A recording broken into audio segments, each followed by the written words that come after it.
Hey guys, John here from the esports department going over tonight's LCS slate. Sorry we're a little bit slow getting this one up. Fantasy Labs took quite a while to get the prices for the players on there, so it took me a while to be able to do the video. But let's talk about what's going on with the LCS. Opening slate, 2 games, EG and 100 Thieves, 100 Thieves plus 120 versus EG's minus 165. In the other matchup, FlyQuest at plus 305, C9 at minus 500.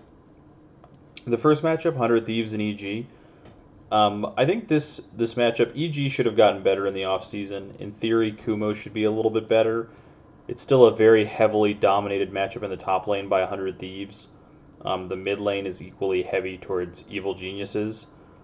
The jungles are reasonably close. The bot lanes are reasonably close. It really comes down to the mid difference between EG, the mid difference for EG and the top difference for 100 Thieves. So it kind of depends how you want to play that one. I'm guessing 100 Thieves ownership will be decent for this slate. FlyQuest versus Cloud9. Obviously, Cloud9 only lost 1 game last season. They were involved in pretty bloody games, as was FlyQuest for a lot of the split, although they calmed down a lot towards the end. For GPPs, it's a 2 game slate, very similar to the Chinese ones. I expect ownership to be very heavy on C9, kind of a mixture of these two, with EG being heavier and then FlyQuest being by far the lowest owned team. For GPPs, it's the same as the usual story I give you guys. I really think you're better off trying to find an underdog in your lineup if you're going to play the GPPs. 100 Thieves makes sense. FlyQuest should be very low ownership. And it's the first game of the season, new metagame. Who knows how everything's gone in the offseason. I think this is a pretty good opportunity to try to pick up an underdog win.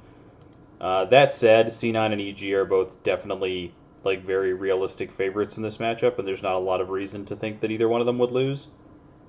I think it's all about leverage for me for this slate. It's not a very exciting one, kind of like another one that we just talked about recently. For me, I'm probably going to throw in a few FlyQuest lineups and see if they can get there. The 100 Thieves lineups make some sense to me.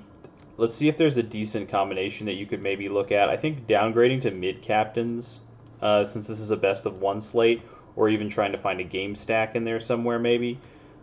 I think C9 FlyQuest game stack might be kind of popular. I might try an EG 100 Thieves game stack.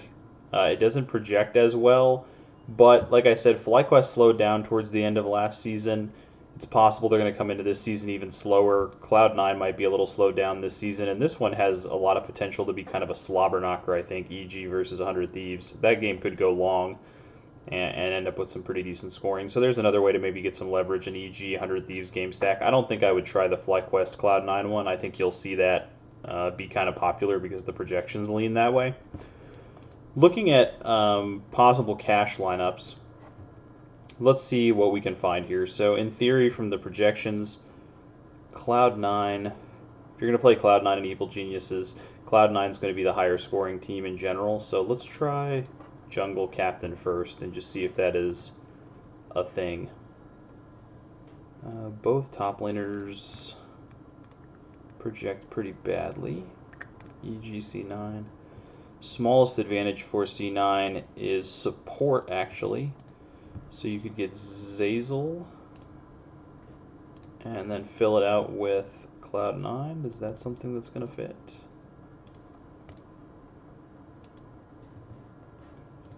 With 4,800 left over, so that won't do it. We could swap the captains. Let's see if that makes up the money. I don't think it does on this particular slate. 5,000 even, still not quite enough to get you involved on the EG side, which is 5,200.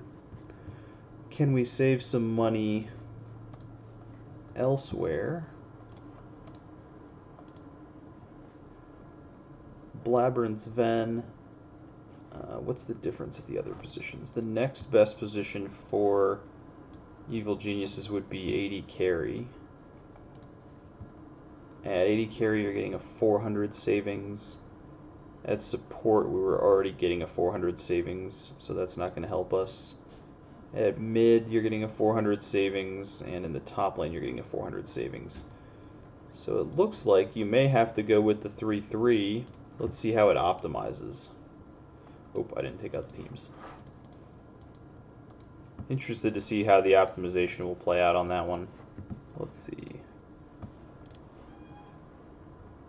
goes with the Blabber Captain 3-3 with Niski and Licorice. Yeah, that makes sense to me. It doesn't look like you can get the C9-4-2. Given that I think that the projections are just insanely good, but they have their shortcomings, and I've kind of talked about it before. One of the shortcomings that they're going to have on this slate is the lack of data for some of these teams' win-loss protocols.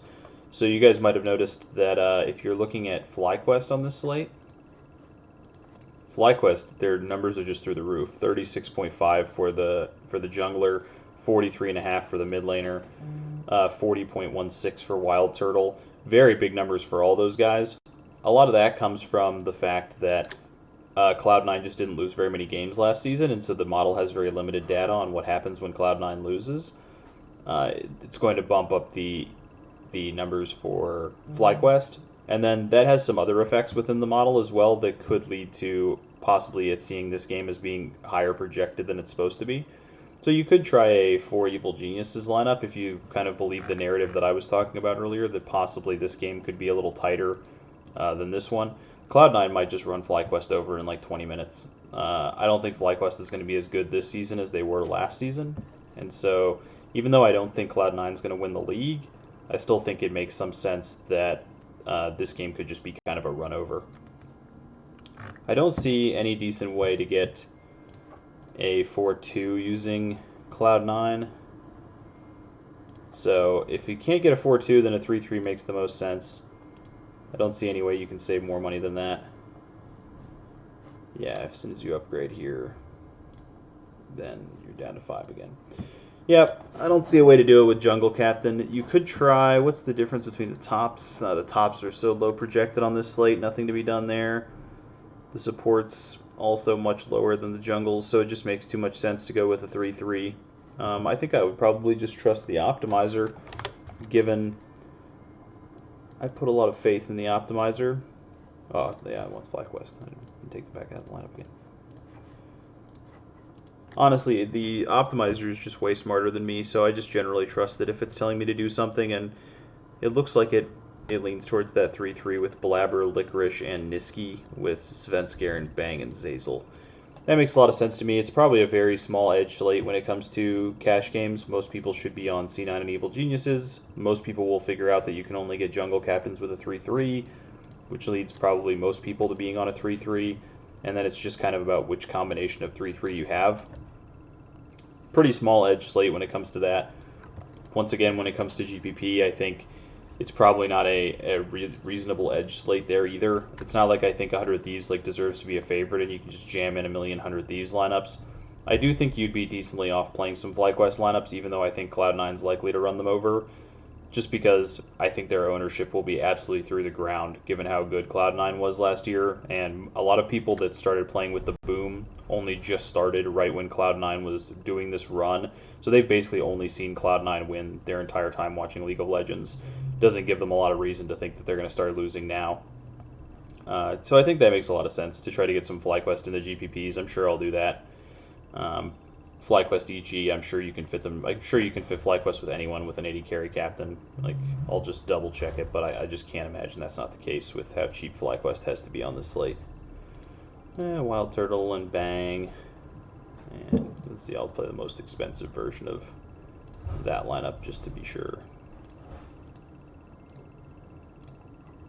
Yeah, it's not even close. You can just crush it with an 80 carry captain. So you can get 80 carry captains. With FlyQuest, it's actually often better to play mid captains, so you could even gain some additional leverage by playing Power of Evil captains instead.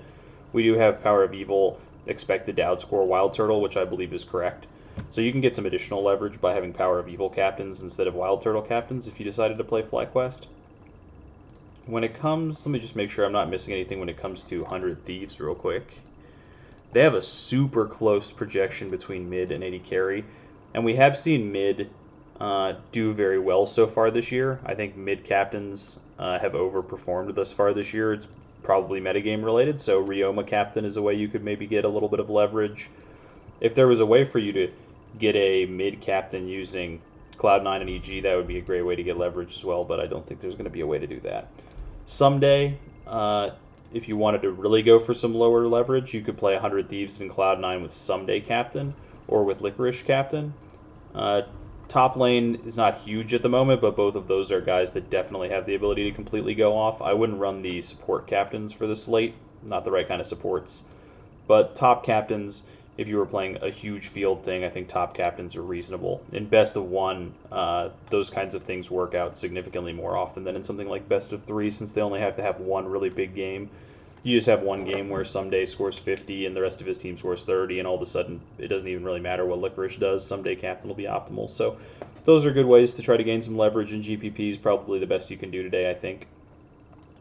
Looking at the comparisons lastly, 100 Thieves and FlyQuest is going to be all FlyQuest, and we talked about that. The FlyQuest projections might be a little bit high because of the lack of Cloud9 losing data, but the 100 Thieves players that you would want to be on, Cody Sun and Someday, makes the most sense to me as well. Wild Turtle underperforms for AD carries in general, and Someday is a monster.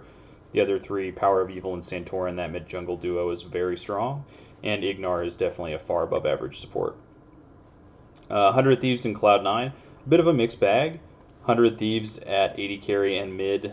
Cloud9 with Blabber being the MVP last season has had some very good performances, and then you can pick up support for Cloud9 as well. Someday outscoring as you'd expect because he's Someday. EG and FlyQuest, huge bonuses for FlyQuest. As you see, EG is the lowest projected team on the slate, but once again, it's that Wild Turtle spot that has the smallest advantage.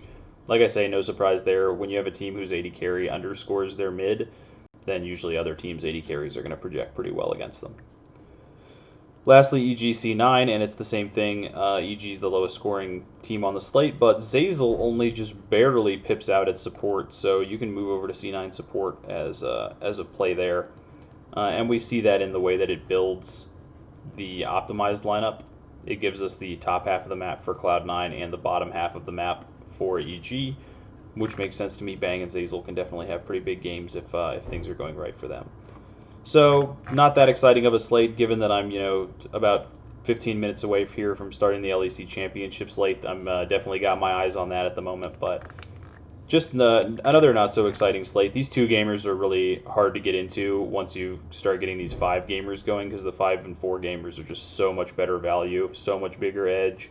These ones are just not as exciting when you compare them, but good luck to anybody who plays. I'll definitely have some lineups in this slate, even though I'm heavier on the European slate today. But I will talk to you guys later. Good luck in this slate and on the LEC Championship slate.